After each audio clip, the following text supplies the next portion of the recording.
ya maji? Nani alitembea juu ya maji? Nani alitembea juu ya maji? Yesu mwana wa Mungu. Nani alitembea juu ya maji? Nani alitembea juu ya maji? Nani alitembea juu ya maji?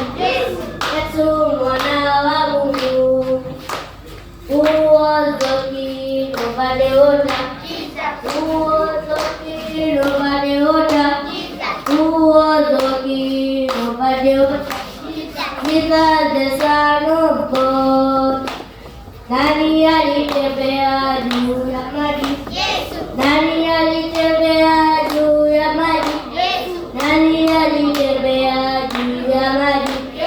Yesu mwana wa Mungu. Bwana Yesu asifiwe. Mbele yenu ni watoto wa Sunday School wako tayari kuangalilia vifungu. Mbarikiwe. Msifiwe. Amen.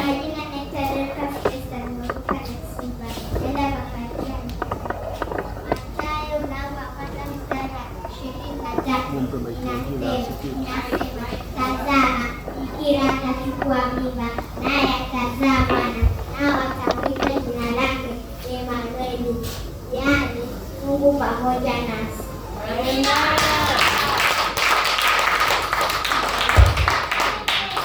Amen.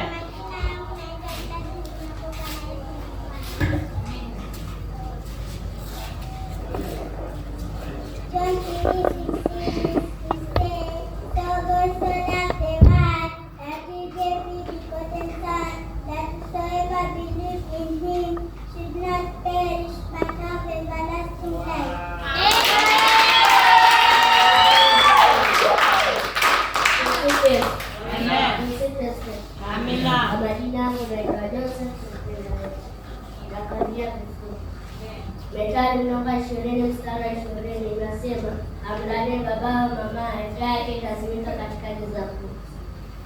Amen.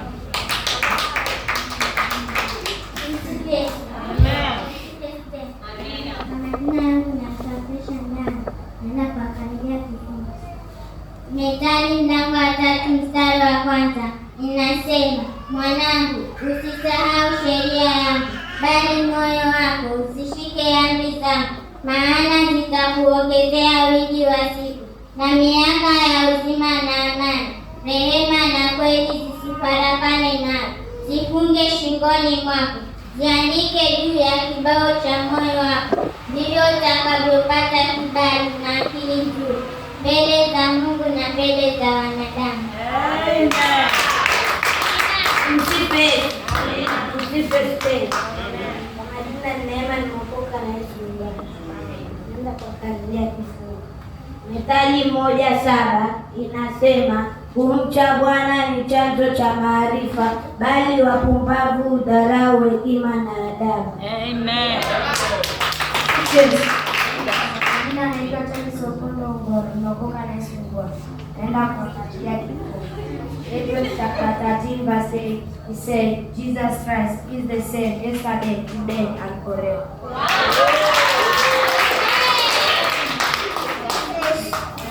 Majina naitwa Nakumbuka na Yesu Bwana. Niko tayari kwa kazi ya kifungu.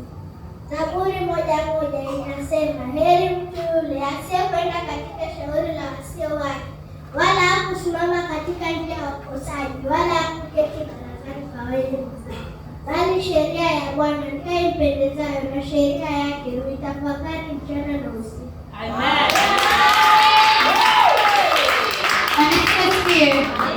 Basi ni hayo machache na Mungu awabariki.